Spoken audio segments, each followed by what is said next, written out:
Hello everyone.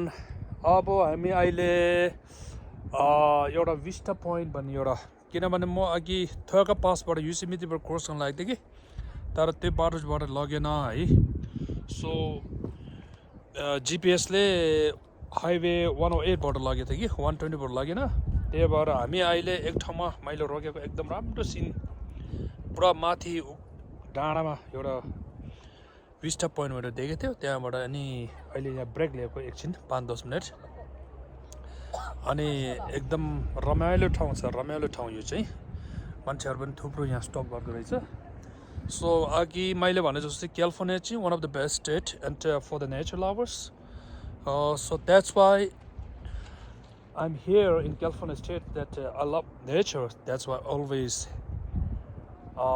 spend my day, vacation time in the nature, So it's very, really beautiful. So everyone hopefully like it. And it's really, really beautiful, really. Beautiful place, you see.